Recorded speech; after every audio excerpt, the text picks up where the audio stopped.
तो ये मैंने आपको शिंगरफ वाला एक अमल अभी सुना है कि शिंगरफ जो है भलावें 120 ग्राम और इसी तरह नीला नीले के अंदर वो करें। आप कह रहे थे ना 3 अमल, फिर आप कह रहे थे कि इसमें ज़्यादा अमल करें। तो अगर 1 पाव पारा लें, तो उसमें से आप कितना कह रहे थे? मुझे तो समझ यही आई है कि आप कह रहे थे कि 1 पाव में से 3-4 ग्राम निकलेगा। तो 1 पाव अगर शिंगरफ में से 3-4 ग्राम निकलना है, इतनी मेहनत भी बंदा करे। तो मेरी समझ में तो यही आया कि आपने 3-4 ग्राम कहा है। तो अगर कुछ ज़्यादा निकलता है तो मैं अमल शुरू करता हूँ। तो पारा आपके पास ले आऊँगा वो निकलता है तो। आप मुझे कराएँ, मैं करता हूँ कि किस तरह करना है ये। फिर आप कह रहे हैं ना करने से पहले मुझसे पूछ लें। तो फिर मुझे बताएँ, मैं करता हूँ। मुझे सिर्फ ये बताएँ कि ये 1 तोले से कितना निकलेगा? मतलब 2 तोले रखते हैं, 2 तोले से 2 तोले में कितना 2-2 तोले करके बंदा इसमें से 20 से 20 तोले बंदा कर लेता है, तो फिर कितना निकलेगा? अगर 20 तोले हो तो 20 तोले में से कितना निकल आएगा? और जितना फिर निकले, फिर मैं आपके पास ले आता हूँ, इसे फिर करें। लेकिन वो थोड़ी तरतीब बताएँ ना इसकी कि इसको करना कैसे है? अच्छा, तो दोस्तों जैसे आपने अभी ऑडियो सुनी तो भाई साहब कह रहे हैं कि 1 पाव शिंगरफ में से 3 ग्राम पारा निकलेगा। तो मेरा ये कहने का हरगिज़ मकसद ये नहीं है कि 1 पाव शिंगरफ में से 3 ग्राम पारा निकलेगा।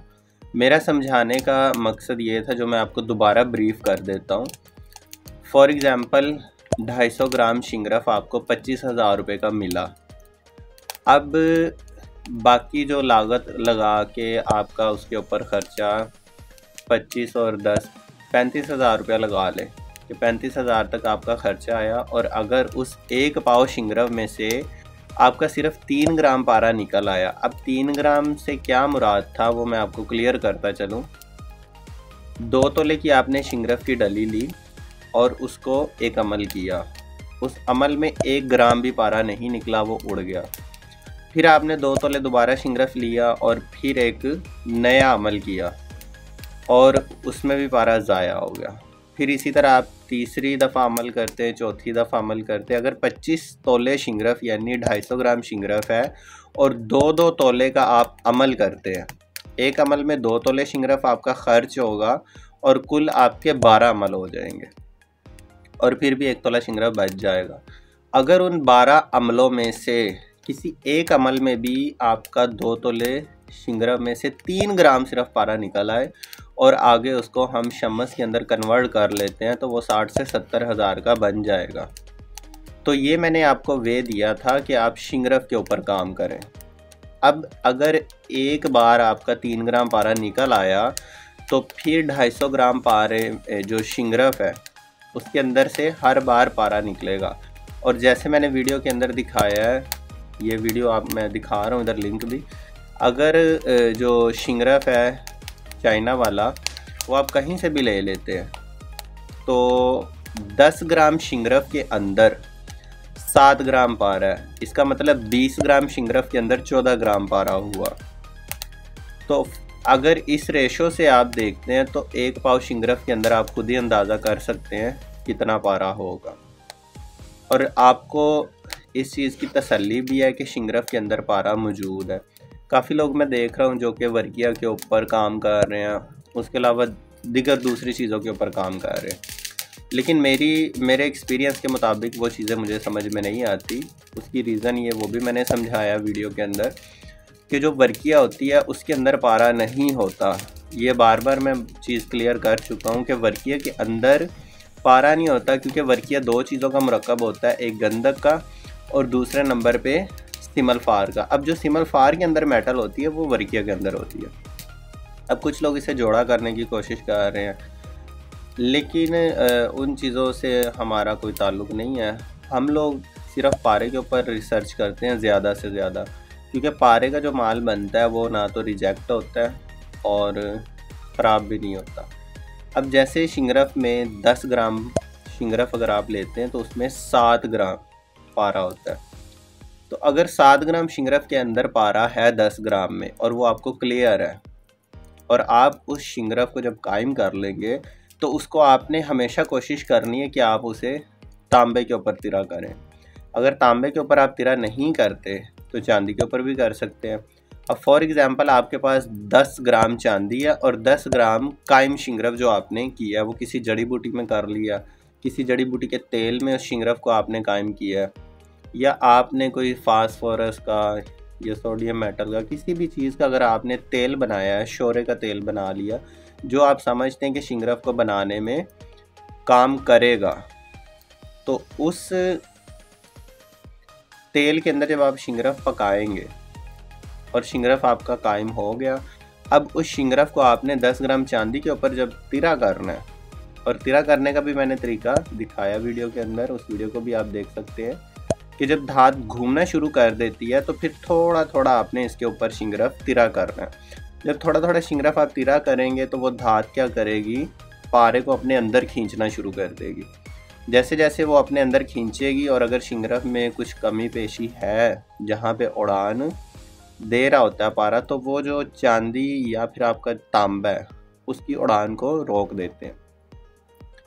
अब आपने क्या किया, 10 ग्राम तांबा ले लिया और 10 ग्राम कायम शिंगरफ आपने किसी भी तरीके से कर लिया, वो चाहे यूट्यूब का नुस्खा है, आपके दोस्त ने दिया, फेसबुक से नुस्खा आपको मिला, वल्लाह आलम कहीं से भी आपको नुस्खा मिल गया।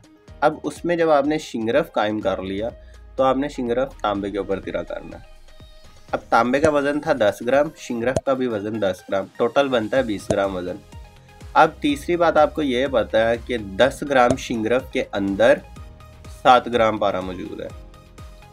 और अगर आपको नहीं पता तो इस वीडियो को जाके आप देख सकते हैं, वहाँ से आपको क्लियर हो जाएगा कि इस तरीके से जब आप शिंगरफ में से पारा निकाल लेंगे और उसकी गंधक अलहदा कर देंगे। अब आपको इस चीज़ का यकीन हो गया कि आपके शिंगरफ के अंदर 10 ग्राम शिंगरफ है तो उसमें 7 ग्राम पारा है और 10 ग्राम आपका तांबा है। जब आपने शिंगरफ इसके ऊपर तिरा किया तो इसकी जो गंधक है वो अलहदा हो जाएगी, जल जाएगी या ख़त्म हो जाएगी, और बाकी बचेगा पारा जो कि मेटल में अगर कन्वर्ट हुआ है तो 10 ग्राम तांबा और 7 ग्राम यह पारा, टोटल वज़न हो जाएगा 17 ग्राम।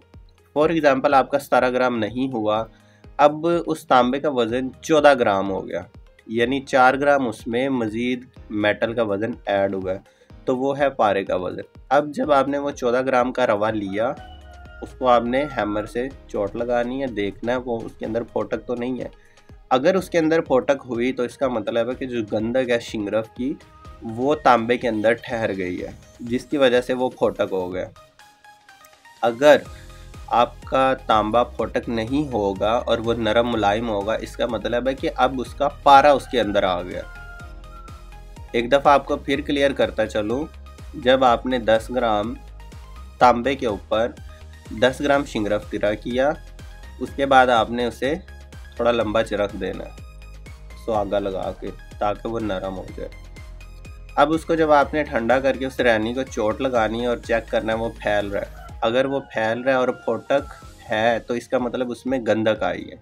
अगर वो फोटक नहीं होगा तो इसका मतलब है उसमें पारा आया है, यानी नरम मुलायम होने पर। अगर वो नरम मुलायम है, उठाएं उसको, शोरे के तेज़ाब के अंदर डाल दें और उसको गर्म करें।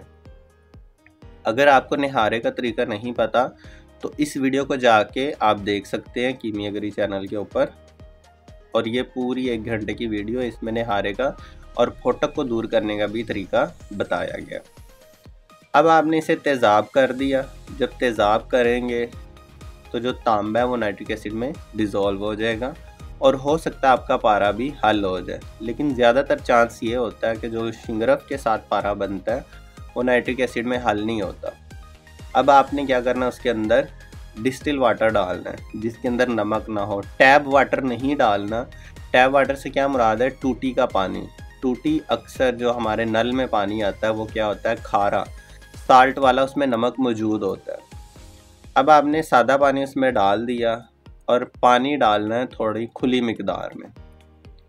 उसके बाद आपने उसे रख देना। पारा जो होगा या तो वो फुट बन के बैठ जाएगा या फिर अगर उसको तेज़ाब ने नहीं खाया तो वो रेत बन के नीचे बैठ जाएगा। ऊपर से तांबे वाला पानी जो है तेज़ाब वाला वो उतार दें और नीचे से पारे को अलहदा निकाल के गूसल दें अच्छी तरह 2-3 दफ़ा।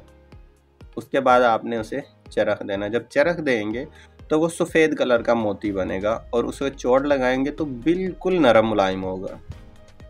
अगर आपके पास ऐसे शिंगरफ का पारा मौजूद है और आगे रंग नहीं है आपके पास, तो स्क्रीन पे दिए गए व्हाट्सएप नंबर पे आप कांटेक्ट कर सकते हैं और उस पारे को आगे क्लियर हो जाएगा, कंप्यूटर का भी पास होगा और कलर भी उसका बिल्कुल कंप्लीट होगा। आप जहां मर्ज़ी जाके चेक करवा सकते हैं। तो ये मेरा मकसद था जो मैंने शिंगरफ की वीडियो लगाई है रिसेंटली। उसमें मैंने एक शिंगरफ बनाया था भलावे वाला और नीले तोते वाला। उसके मैंने 3 अमल किए थे, वो नुस्खा भी मुझे रैंडमली मिला था। तो 3 अमल में मैंने बताया था कि शिंगरफ इस कदर अगर बन गया है और अगर हम इसके और ज़्यादा अमल करें, 4, 5, 6 अमल करते हैं, तो फिर हम चेक करेंगे कि वो शिंगरफ क्या कर सकता है। तो वो चीज़ मैंने आप लोगों के साथ शेयर की थी। वीडियो को पूरा देखा करें ताकि आपको समझ आ जाए। और अगर अभी तक आपने चैनल सब्सक्राइब नहीं किया, कर ले, वीडियो को लाइक किया करें अगर आपको पसंद आती है, और अपने दोस्तों के साथ शेयर किया करें। इन्फॉर्मेटिव वीडियो होती है। मिलते हैं नेक्स्ट वीडियो में, अभी तक के लिए